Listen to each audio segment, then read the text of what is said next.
When I was growing up in the small mountain town of Red Hollow, nestled deep in the Appalachian hills, there was one thing that everyone, no matter how old or young, feared: the Bleeding River. Folks around here didn't like to talk about it much, but when the air grew cold and the nights stretched longer, you could feel it in the way people avoided the water's edge, as if just standing too close could bring trouble. The river had always been a lifeline for Red Hollow. It fed our fields, gave us fish, and even powered the old mill back in its heyday. But every now and then, without warning, it would turn red as blood. Not muddy or rust-colored, mind you. Red. Thick, dark, and terrifying. The kind of red that clung to the rocks and stained the soil for days after. People whispered that it was cursed, though no one could agree on why. Some said it was the blood of an old medicine woman who'd been wronged. Others claimed it was a warning, a harbinger of death. I never thought much of the stories when I was a kid. My grandmother, Ma Lou, used to warn me and my brother Henry to stay away from the river whenever it ran red.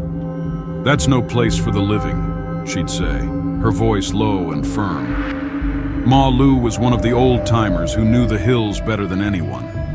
She was a healer of sorts, the kind folks went to when their babies had colic or their cows wouldn't milk.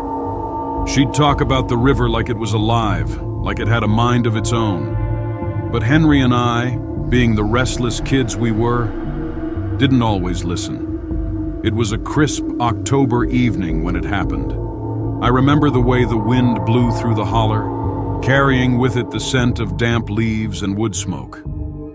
Henry and I had just finished helping Ma Lou gather firewood when we heard the first scream. It came from down by the river, sharp and panicked, cutting through the stillness of the night. Ma Lou froze, the bundle of sticks in her arms tumbling to the ground. "Get inside," she hissed, her voice trembling in a way I'd never heard before. "Now!" But Henry, stubborn as ever, took off toward the sound before she could stop him. I hesitated, torn between following him and obeying Ma Lou. She grabbed my arm, her grip surprisingly strong for someone her age. "Don't you dare," she said, her eyes wide with fear. "That river don't take kindly to fools." I shook her off and ran after Henry. By the time I caught up to him, he was standing on the riverbank staring at the water. My heart sank when I saw it. The river was red, glistening under the pale light of the moon. It looked thick, almost syrupy, and the smell, it was like iron, sharp and suffocating. "What are you doing, Henry?" I whispered, grabbing his arm. He didn't answer, just pointed. At first I didn't see it. The surface of the water rippled gently, the red swirling in mesmerizing patterns. But then I saw the shape, a figure barely visible standing waist-deep in the river. It looked like a woman, her long hair drifting around her like a dark veil. She wasn't moving, just standing there, staring at us. "Who is that?" I asked, my voice barely audible. Henry shook his head, his face pale. Before I could stop him, he stepped closer, his boots sinking into the muddy bank. "Hey," he called out. "You need help?" The figure's head tilted, as if considering his question. Then, slowly, she raised her arm and pointed downstream. Henry took another step forward and I grabbed the back of his shirt. "We need to go," I said, my voice shaking. "Something's not right." He shrugged me off, his eyes locked on the figure. "She's trying to show us something," he said, his voice distant. The next thing I knew, he was wading into the water. I screamed for him to stop, but it was like he couldn't hear me. The moment his feet touched the river, the figure vanished, dissolving into the red. Henry froze, his expression shifting from curiosity to terror.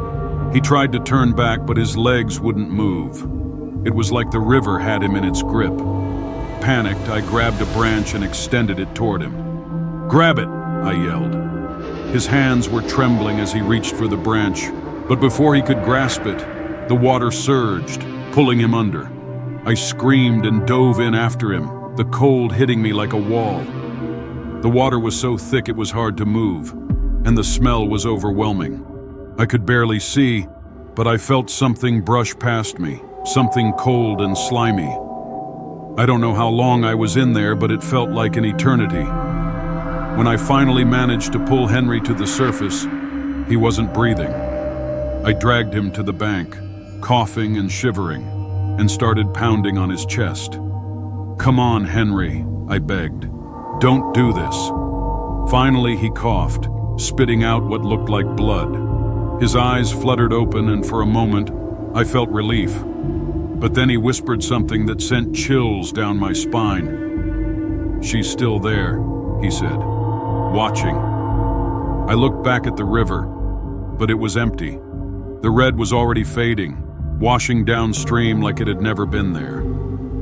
Ma Lu found us not long after, her face pale as a ghost. She didn't ask what happened, just wrapped us in blankets and muttered prayers under her breath. Henry was never the same after that night. He stopped talking about what he saw, but I could tell it haunted him. He wouldn't go near the river, and he started sleeping with the lights on. Ma Lu said we'd angered something old, something that had been in these mountains long before us.